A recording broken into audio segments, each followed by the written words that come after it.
So Christopher Nolan's Tenet is just over a month away from releasing in many theatres around the world, and one theory that my subscribers have been asking me over the past 2 to 3 weeks is whether Tenet is a sequel to Inception. Many people online have shared theories surrounding the plot of the film and certain characters, and I thought I'd do a video addressing this theory alongside giving my opinion towards it. Now, to start off, I just want to say that this theory surrounding Tenet being a secret follow-up to Inception is one that I've really enjoyed thinking about, and I wouldn't be surprised if the film actually turned out to be a sequel. There have been some really interesting details that many have given examples for. If anyone can make this work, it's Christopher Nolan, and regardless of my own opinions towards this idea, I really do appreciate all of the discussions surrounding it. So don't see this video as a dig at the theory, because if anything, it's adding to the conversation and the enjoyment surrounding Nolan's newest film. But before I get into it, if you are new around here, I am currently doing a Christopher Nolan marathon where I break down all of the director's filmography along with news and updates surrounding Tenet, so if you want to stay up to date with all this content, then subscribe to the channel and turn on your notifications. Also, if you enjoy this video, remember to give it a like rating. Without further ado, let's dive into the theory that Tenet is a sequel to Inception. To this day, Christopher Nolan's 2010 heist thriller Inception is my favourite film of all time, and every time I revisit the film I tend to learn something new about the detail Nolan crafted through his filmmaking. There's so many references to filmmaking in general, like the cast and their relation to production roles, along with the presentation of the dream world in representing a movie-going experience. But with these being the main reasons I relate to Inception so much, the main factor which has amazed me while watching the film over and over again was the fact that Nolan took an original project and made it into a film which everyone could be excited about. Yes, he was inspired by many films and filmmakers in the past, but he completely solidified his approach to filmmaking with a unique focus on time, memory, the troubled protagonist, and the science fiction genre as a whole. I've always appreciated when a director can take an idea that originally no one would be interested in seeing and making it anticipated. It's something that Nolan has done in every film in multiple genres. And this is my first point. Christopher Nolan is a director that is clearly putting his stamp in every genre through an original idea. With Inception, we got a traditional heist thriller infused with Nolan's fascination of dreams and the mind-bending nature that science fiction can be. He took what could have been a regular action movie on the surface and built upon that idea, making what I regard as an independent film disguised as a blockbuster. He finds the balance between both types of filmmaking, and this is what ultimately can attract audiences on a large scale. With Tenet, Nolan has clearly stated in interviews for certain magazines and websites that the film is his take on the spy genre. The director has often associated his love for this genre towards the James Bond franchise, and in particular the film On Her Majesty's Secret Service. And yes, I know that the Inception Snow Fortress scene was inspired by that film, but with Tenet there was no screening shown to the cast before filming. This again highlights to me that he is looking to approach the spy genre with his own original take. Moving on to the comments of Christopher Nolan and Emma Thomas in some of these articles, they do suggest that they were inspired by what they did on Inception. I did a video about the Total Film article a couple of weeks ago, and in particular when they were asked about the film having any relation to Inception, they made it clear that they can understand the similarities brought up between the aesthetic and mind-bending nature of the two films, but this really is Nolan's focus on transforming the spy genre, rather than it being a secret sequel.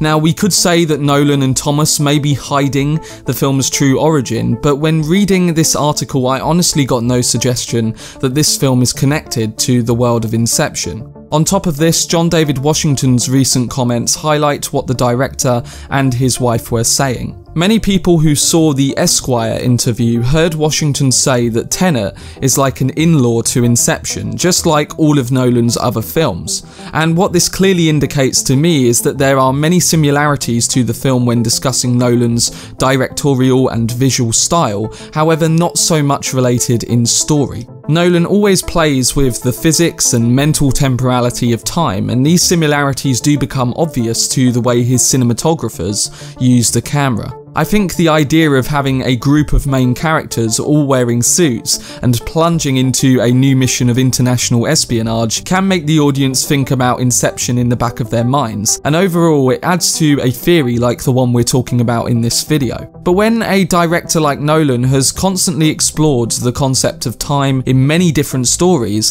having that one film that visually compares more to Inception doesn't necessarily mean it's an Inception sequel. But again, anything is possible. I just don't see Nolan doing this. He's a genre director that is exploring many different original films throughout his career, and even when he approaches a big character like Batman, he finds a way to make it unique to that standalone film. Batman Begins was a superhero origin film, The Dark Knight was essentially a crime thriller took to a heightened level of darkness, and The Dark Knight Rises was an emotional war thriller.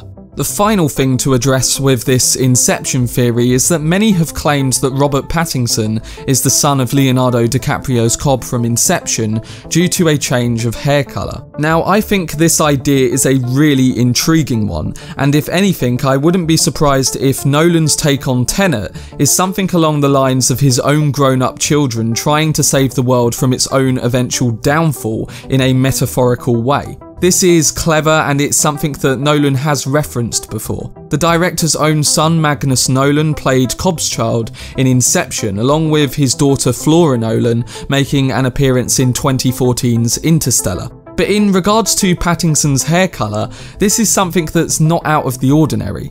Actors in Christopher Nolan's films, and you could apply this to many directors, tend to change their regular hairstyle and colour. If anything, there's always that one character that weirdly reflects Christopher Nolan, and it seems like Pattinson could be that character in this film.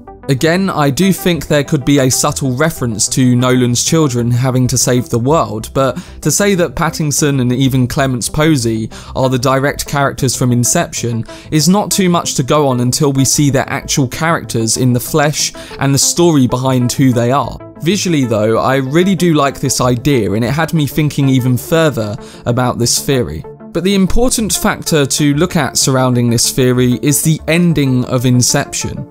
Now, if you haven't seen Inception, I'd recommend muting this video, but I'm addressing the ending believing that most of you have seen it. So, many audience members who watched Inception for the first time originally came out of the theatre mind blown by the cliffhanger we were left on, with the spinning totem not fully collapsing on Cobb's tabletop.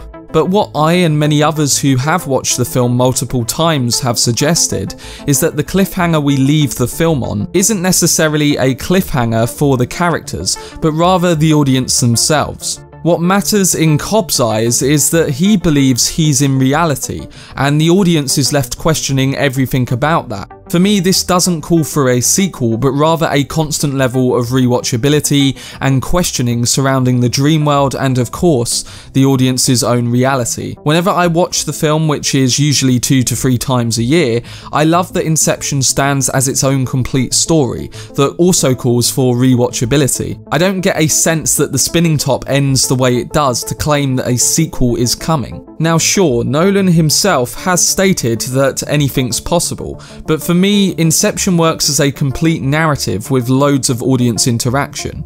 But then this becomes more interesting because at this point, the budget and the box office comes into question. Now, for those saying that the $205 million budget for Tenet suggests that Nolan is hiding DiCaprio, there's always a possibility, especially after what he did with Matt Damon in Interstellar. But if we inflate the budget from Inception, it would have cost, give or take, $11 million more to make than Tenet if the film released today. So really, due to inflated budgets, there's not much of a difference between them. Now sure, I doubt the cast would be as expensive as all the stars Nolan assembled for Inception, but as a filmmaker he tends to up the bar when it comes to his filmmaking with practicality and huge set pieces. We have had a glimpse of this in the trailers, and considering Nolan likes to hide many plot details and expensive scenes, this isn't anything new in regards to the budget highlighting an Inception sequel. I do agree that the profit Inception made would on the surface surface call for a sequel in today's landscape, but his other original films have also done extremely well, and I doubt we'll get a sequel to these projects too. And that's why I think Nolan is approaching each film as its own project. He's built a legacy of filmmaking which can get people invested in something they haven't seen before, or an idea that most directors couldn't make profitable. As I say, I think Nolan is someone who wants to explore various genres in an original way from film to film throughout his career, and this is something we've seen play out over the last 2 decades. To reiterate, all of the theories that I've seen have been really strong in their approach to this idea, and I wouldn't be surprised if I was completely wrong and this is in fact an Inception sequel. For some reason, this reminds me a lot of how M. Night Shyamalan made Split a secret follow-up to Unbreakable, and it would on the surface seem intriguing to see how Nolan would approach a similar concept. Either way, I'm interested to hear all of your opinions on this theory, and if you do believe it could be a sequel, how do you think Nolan would execute it? I'm fascinated to hear what all of you guys suggest. For more videos surrounding Tenet leading up to its July release date, then subscribe to the channel and turn on your notifications. Also, if you enjoyed this video, remember to give it a like rating. Again, I will be covering all the news and details for Tenet whenever new information comes out, so look out for my videos on these reveals. I will also be continuing my Christopher Nolan marathon over the next month, with Insomnia being the next film I approach later this week. But anyway, I hope you guys enjoyed it. I've been Cortex, and as always, make some noise.